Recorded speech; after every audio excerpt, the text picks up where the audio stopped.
दोस्तों, जब हमने रूस के यूक्रेन पर हमले की बात सुनी थी तो सभी को लगा था कि शायद हफ्ते भर में रूस कीव पर कब्जा कर लेगा और ये जंग रूस की जीत के साथ खत्म हो जाएगी।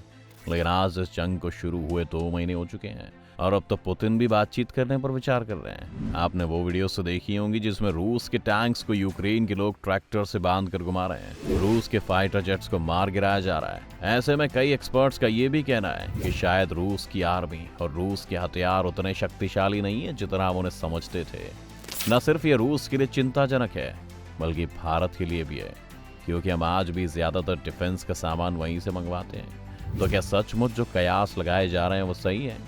और आखिर क्यों रूस इस तरह से यूक्रेन के सामने घुटने टेकते नजर आ रहा है, जानेंगे हम आज की इस वीडियो में। तो अंत तक बने रहिएगा हमारे साथ। लेकिन वीडियो शुरू होने से पहले अगर आप चैनल पर नए हैं या आपने अभी तक चैनल को सब्सक्राइब नहीं किया है तो चैनल को सब्सक्राइब करना और बेल आइकन दबाना ना भूलें।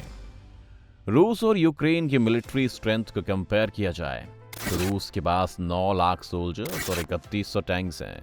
इसके अलावा उनके पास 1172 फाइटर जेट्स का जखीरा भी है, जो उनके 7000 करोड़ डॉलर के डिफेंस बजट के साथ उन्हें यूक्रेन से 4 गुना ज्यादा शक्तिशाली बना देता है। लेकिन रूस की हालत इस वक्त वैसी है जैसे 2020 के T20 वर्ल्ड कप में भारतीय टीम की थी। रूस इस वक्त एक कागज का शेर है, चाहे उनके पास विराट कोहली की तरह वैलेरी गेरासिमोव नाम का एक रेस्पेक्टेड मिलिट्री रॉक स्टार ही उनके लीडर के तौर पर क्यों ना हो। रूस इस वक्त तक यूक्रेन में अपने 20,000 से ज्यादा सिपाही गंवा चुका है और अमेरिका की 20 साल से चली अफगानिस्तान की जंग से भी यह ज्यादा है। इसकी कई वजह हैं जिनमें से कुछ हम आज देखने वाले हैं। रूस की इस हालत की पहली वजह है उनके ट्रूप्स का अच्छे से ट्रेन ना होना। अगर आप रूस की आर्मी को देखेंगे तो उसमें बहुत ही ज्यादा यंग लोग शामिल हैं, जिनमें से कुछ तो 20 साल के भी नहीं हैं। यानी इन सोल्जर्स के पास ज्यादा से ज्यादा 2 से 3 साल की शुरुआती मिलिट्री ट्रेनिंग ही है। अब ऐसा क्यों है? क्यों रूस के पास सोल्जर्स की कमी है? परेशानी ये है कि रूस की एलीट फोर्स स्पेत्नाज़ में 1/4 सोल्जर्स कॉन्स्क्रिप्ट्स हैं। यानी ये सोल्जर्स अपनी मर्जी से यहाँ नहीं आए बल्कि इसलिए आर्मी में क्योंकि वहाँ के कुछ इलाकों में सभी को मैंडेटरी मिलिट्री सर्विस करनी पड़ती है जो 2 साल की होती है। अब इस कंपल्सरी मिलिट्री सर्विस का फायदा ये है कि रूस के पास हमेशा सैनिक रहेंगे, लेकिन ये सैनिक मिलिट्री के 2 साल बाद ज्यादातर कुछ और करना चाहते हैं। मिलिट्री में उन्हें लाया गया है, वो खुद नहीं आए हैं, इसीलिए उनमें मोटिवेशन की कमी है। वैसे भी 2 साल का वक्त किसी को ट्रेन करने के लिए काफी नहीं होता है। और इन सोल्जर्स के साथ तो ये भी परेशानी है कि 2 साल में आर्मी छोड़ देते हैं, फिर नए लोग आते हैं और उन्हें दोबारा से ट्रेन करना पड़ता है। आज की मॉडर्न वॉरफेयर सोल्जर्स की स्ट्रेंथ से ज्यादा उनकी स्किल्स पर रिलाई करती है, लेकिन ये सोल्जर्स 21वीं सदी की किसी जंग में लड़ने के काबिल ही नहीं है। इसीलिए बहुत से देशों ने कंपल्सरी मिलिट्री सर्विस को अपने यहाँ से हटा दिया है। 2008 से रूस ने भी इस ओर पहल शुरू कर दी थी, लेकिन अभी तक इसे पूरी तरह से इम्प्लीमेंट नहीं किया गया है, जिसका एक और नुकसान हमारे सामने है कि इन सोल्जर्स को ट्रेन करने के लिए रूस के पास सार्जेंट्स भी नहीं है। भारत या किसी नाटो देश की बात करें तो यहाँ पर एक ट्रेनिंग देने वाले सार्जेंट का करियर लगभग 15 से 20 साल का होता है, जबकि रूस की मिलिट्री में ज्यादातर लोग अपना कंपल्सरी पीरियड खत्म करने के बाद रिटायरमेंट ले लेते हैं और सिर्फ 1% रिक्रूट्स ही अपने आर्मी के करियर को कंटिन्यू रखते हैं, जिस वजह से वहां पर इनका एवरेज करियर 4 साल का है।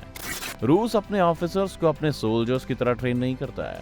वहां पर भारत की तरह एक अलग एंट्री सिस्टम है और वहां पर ये सब परेशानियां नहीं है। लेकिन इससे होता ये है कि रूस के पास ऑफिसर्स तो बहुत अच्छे हैं, लेकिन वो सिपाही ही नहीं है जो उनके ऑर्डर्स को एग्जीक्यूट कर पाए।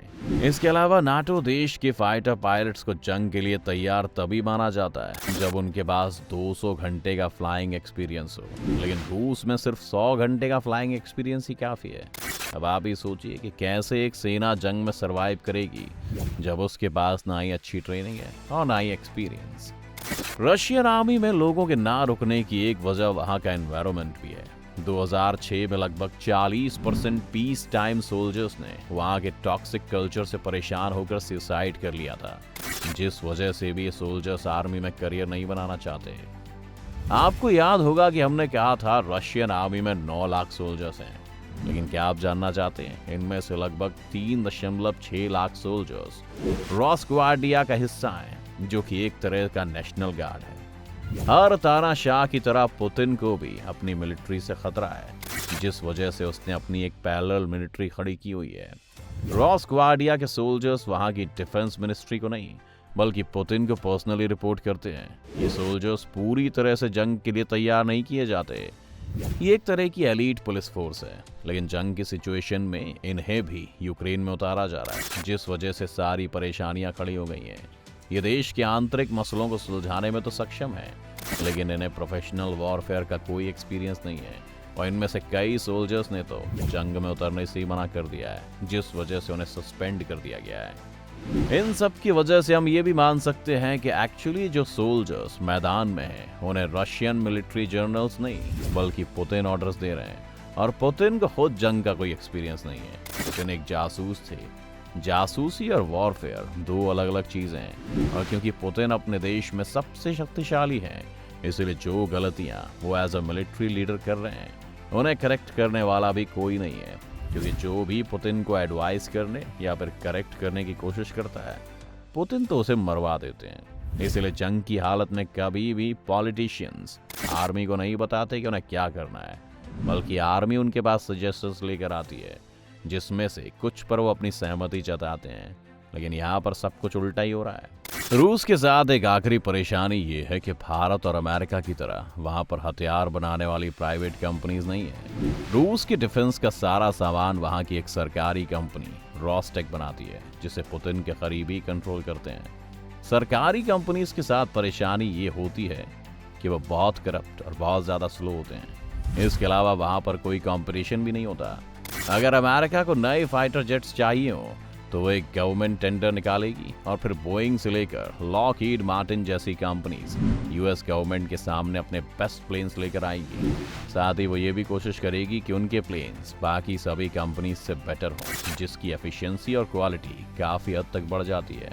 लेकिन रूस में क्योंकि सिर्फ रॉसटेक है, तो वो चाहे जो भी डिजाइन पास करे वही फाइनल डिजाइन होगा, क्योंकि उससे बेटर उनके पास कोई डिजाइन होगा ही नहीं। इसलिए यहाँ पर वो क्वालिटी के साथ कॉम्प्रोमाइज कर जाएंगे।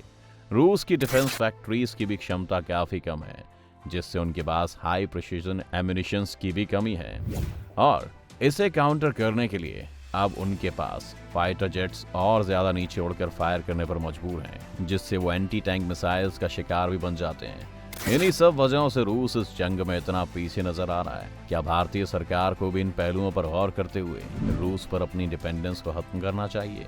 हमें कमेंट में जरूर बताएं। उम्मीद है ये वीडियो देखकर आपको काफी कुछ जानने को मिला होगा। अगर आपको ये वीडियो पसंद आए हो तो वीडियो को लाइक करें, और अगर आप चैनल पर नए हैं या आपने अभी तक चैनल को सब्सक्राइब नहीं किया है तो चैनल को सब्सक्राइब करना और बेल आइकन दबाना ना भूलें।